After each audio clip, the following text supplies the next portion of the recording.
Foxe's Christian Martyrs of the World by John Foxe. And they overcame him by the blood of the Lamb, and by the word of their testimony, and they loved not their lives unto death. Introduction. John Foxe was born in 1516 in Boston, Lincolnshire, England. At the age of 16, he went to Oxford, where he received his B.A. in 1537, became a professor, and completed his master's in 1543.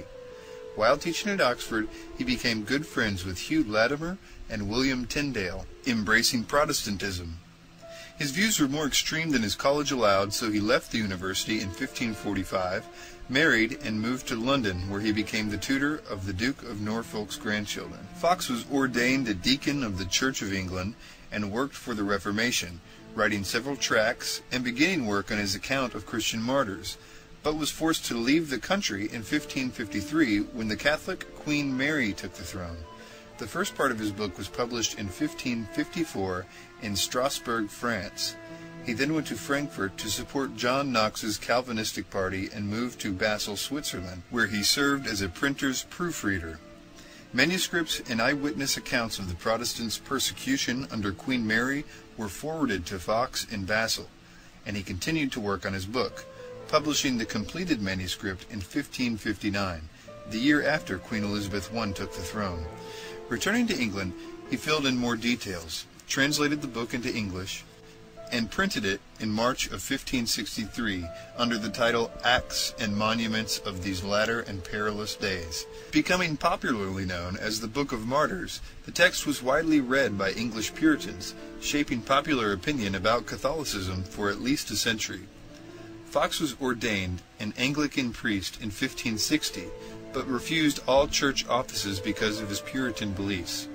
He continued to preach and publish his sermons, however ministered to the victims of the plague of 1563, then begged Queen Elizabeth not to execute Anabaptists in 1577 and the Jesuits in 1581. Meanwhile, the Book of Martyrs was installed in English churches, read to the shipmates of Sir Francis Drake, and studied by Puritan families who considered it a vital part of the education of their children. Foxe died in April of 1587 and was buried at St. Giles Church, Cripplegate, London. His wife survived him by 18 years. They had at least 5 children. This edition is a retelling of Foxe's major stories in modern English and should be readily understandable by both children and adults. Chapter 1. The Persecution of Early Christians. In the Gospel of Matthew, we read that Simon Peter was the first person to openly acknowledge Jesus as the Son of God, and that Jesus, seeking God's hand in this acknowledgement, called Peter a rock on which he would build his church, a church that even the gates of hell would not be able to defeat. This indicates 3 things. First, that Christ will have a church in this world. Secondly, that the church would be persecuted, not only by the world, but also by the powers of hell. Thirdly, despite its persecutions, the church would survive. The whole history of the church to this day verifies this prophecy of Christ. Princes, kings, and other rulers of this world have used all their strength and cunning against the church, yet it continues to endure and hold its own. The storms it has overcome are remarkable. I have written this history so the wonderful works of God within the church will be visible to all who might profit from them. Of all the people who heard Jesus speak, the Pharisees and scribes should have been the first to accept him, since they were so familiar with God's law. Yet they persecuted and rejected him, choosing to remain subject to Caesar, and it was Caesar who eventually destroyed them. God's punishment also fell heavily on the Romans. Hearing of Christ's works, death, and resurrection, Emperor Tiberius proposed to the Roman Senate that he be adored as God. But the senators refused, preferring the emperor to the King of Heaven. In reply, God stirred their own emperors against them, causing most of the Senate to be destroyed, and the city of Rome to be afflicted for nearly 300 years. Tiberius became a tyrant, killing his own mother, his nephews, the princes of the city, and his own counselors. Suetonius reported him to be so stern that on one day alone he saw 20 people executed. Pilate, under whom Christ was crucified, was sent to Rome and banished to the town of Vienne in Daphne, where he eventually committed suicide. Agrippa the elder was even imprisoned by Tiberius for some time. After Tiberius's death came Caligula, who demanded to be worshipped as a god. He banished Herod Antipas, the murderer of John the Baptist, and condemner of Christ, and was assassinated in the 4th year of his reign. Following 13 cruel years under Claudius, the people of Rome fell under the power of Nero, who reigned for 14 years, killing most of the Roman Senate and destroying the whole Roman order of knighthood. He was so cruel and inhumane that he put to death his own mother, his brother-in-law, his sister, his wife, and his instructors Seneca and Lucian. He ordered Rome set on fire in 12 places, while he sang the verses of Homer. To avoid the blame for this, he accused the Christians of setting the fires and caused them to be persecuted. In the year AD 70, Titus, the father of Vespasian, destroyed Jerusalem and all of Galilee, killing over 1,100,000 Jews and selling the rest into slavery. So we see that those who refused Jesus were made to suffer for their actions. The Apostles. The first apostle to suffer after the martyrdom of Stephen was James, the brother of John. Clement tells us, when this James was brought to the tribunal seat, he that brought him, and was the cause of his trouble, seeing him to be condemned, and that he should suffer death, was in such sort moved within heart and conscience, that, as he went to the execution, he confessed himself also, of his own accord, to be a Christian. And so were they led forth together, where in the way he desired of James to forgive him for what he had done. After, James had a little paused within himself upon the matter. Turning to him he said, Peace be to thee, brother, and kissed him, and both were beheaded together. A.D. 36.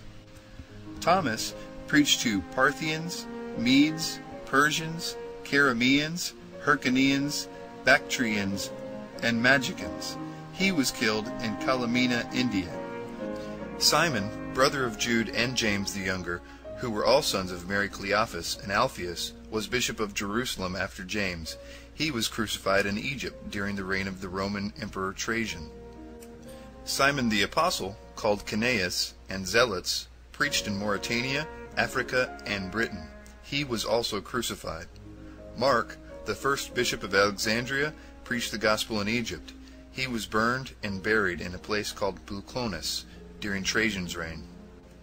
Bartholomew is said to have preached in India and translated the Gospel of Matthew into their tongue.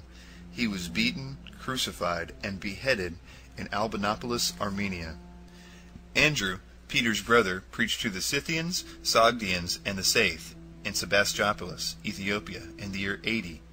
He was crucified by Aegeus, the governor of the Edessians, and buried in Petra, in Achaia.